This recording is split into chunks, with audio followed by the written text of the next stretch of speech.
وغذی بالحرام فأنا یستجاب لذالک۔ ارشاد فرمایا حضور صلی اللہ علیہ وسلم نے یہ حدیث سنا کہ آپ کو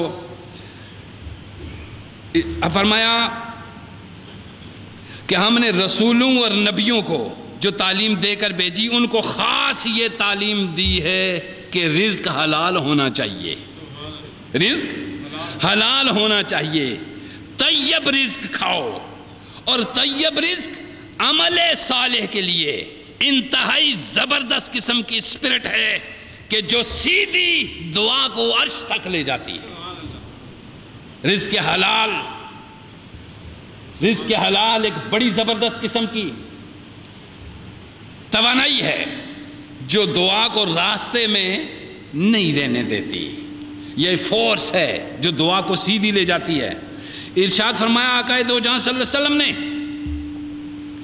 کہ بہت سارا سفر طویل طے کر کے کچھ لوگ، کہ ایک آدمی سفر طویل کر کے طے کر کے آیا اور کہیں پہنچتا ہے اور اس کی حالت یہ ہے کہ اس کے بال پراگندہ ہیں، یعنی سفر کی وجہ سے بال بکھرے ہوئے، کپڑے غبار آلود، اور اپنے دونوں ہاتھ آسمانوں کی طرف بلند کر کے دعا کر رہا ہے اور عرض کرتا ہے اے میرے رب میری فریاد سن۔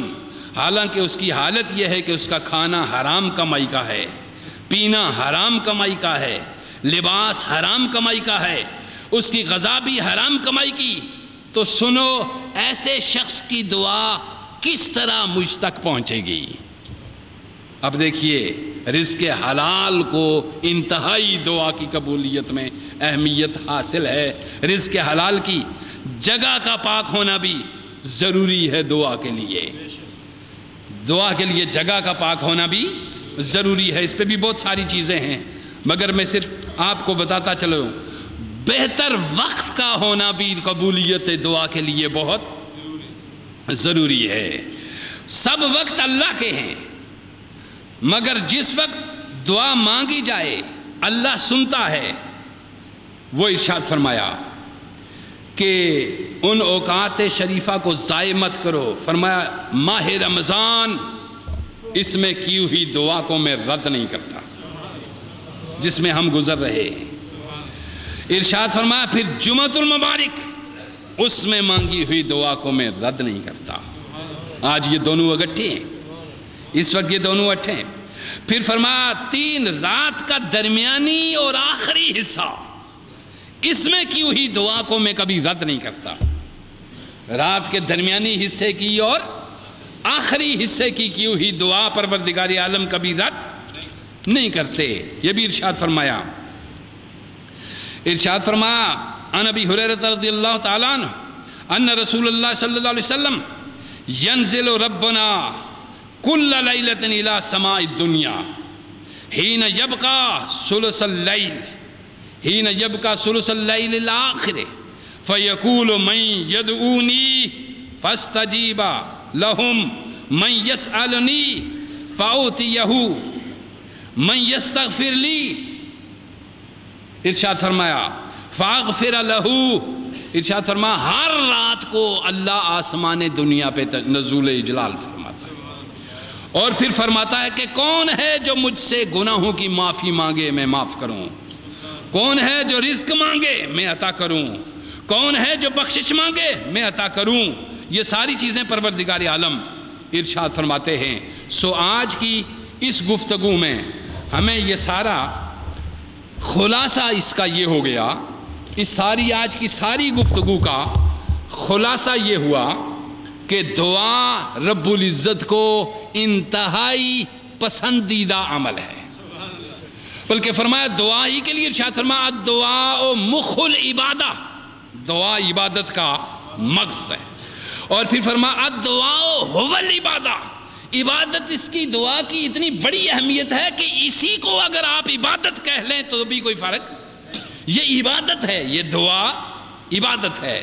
پھر ارشاد فرمایا کہ دعا کی قبولیت کے لیے، دعا کرنے کے لیے رحمت پروردگار عالم، اگر آپ دعا نہ مانگیں تو رب کی رحمت غضبناک ہو جاتی ہے، یعنی مانگو مجھ سے میں دوں، پھر ارشاد فرمایا اسی کا خلاصہ اس ہماری گفتگو کا کہ مانگنے سے رب خوش ہوتا ہے اور نہ مانگنے سے ناراض ہوتا ہے۔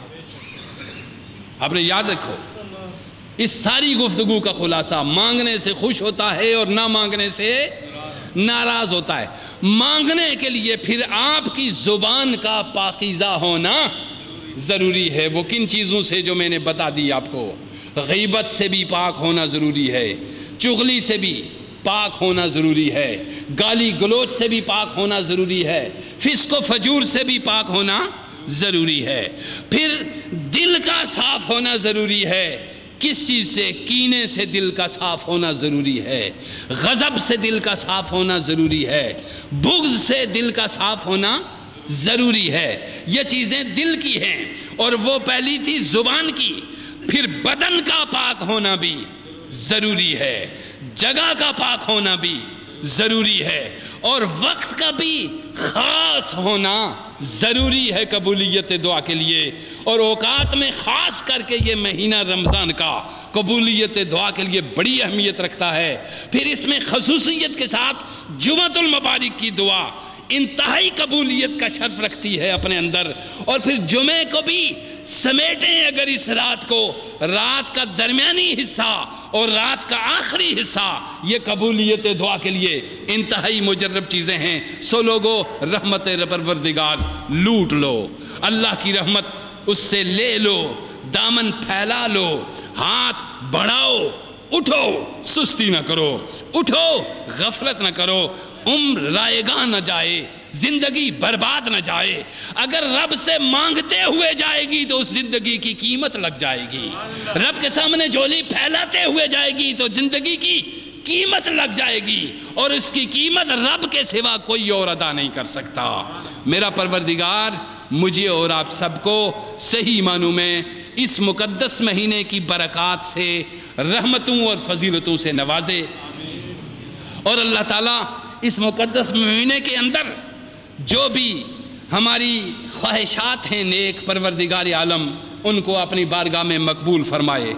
میرے ایک دوست ہیں طاہر عزیز، وہ تشریف لائے ڈنمارک سے، ان کے تایا جان کا انتقال ہو گیا اور ان کے تایا کے بیٹے وہ بھی یہاں پہ ہیں، تو میں خصوصیت کے ساتھ اب آخر میں سب سے دعا کہوں گا کہ ایک بار سورہ فاتحہ اور سورہ اخلاص پڑھ کے ہم ان کے لیے دعا کر لیں، چونکہ وہ بہت دور سے دعا کے لیے حاضر ہیں۔ بسم اللہ الرحمن الرحیم، بسم اللہ الرحمن الرحیم، الحمدللہ رب العالمین، الرحمن الرحیم، مالک یوم الدین، ایاک نعبد و ایاک نستعین، اہدنا الصراط المستقیم، صراط الذین انعمت علیہم غیر المغضوب علیہم ولا الضالین۔ بسم اللہ الرحمن الرحیم، قل هو اللہ احد اللہ الصمد لم یلد ولم یولد ولم یکن لہ کفوا احد۔ بسم اللہ الرحمن الرحیم، قل هو اللہ احد اللہ الصمد۔ پروردگار عالم، جو ہم نے قرآن مقدس سورہ فاتحہ شریف اور سورہ اخلاص شریف تیری بارگاہ میں پڑھا ہے، اس کو اپنی بارگاہ میں قبول فرما۔ یا اللہ پاک ہماری زبانوں کو پاکیزگی عطا فرما دے، ہمارے دل کو پاکیزہ فرما دے۔ یا اللہ ہماری کھانے اور ہمارے پینے اور ہمارے رہنے ہر جگہ کو پاکیزہ ماحول عطا فرما دے۔ پروردگار عالم، جو پڑھا اس کو قبول فرما کے یہ ہدیہ پیش کرتے ہیں جناب محمد مصطفیٰ صلی اللہ علیہ وسلم کی بارگاہ میں، یا اللہ ان کو قبول فرما۔ پروردگار ان کے تصدق سے تمام اہل بیت اطہار، 4 یار نبی پاک علیہ الصلوۃ والسلام کے جمیع انبیاء اور رسل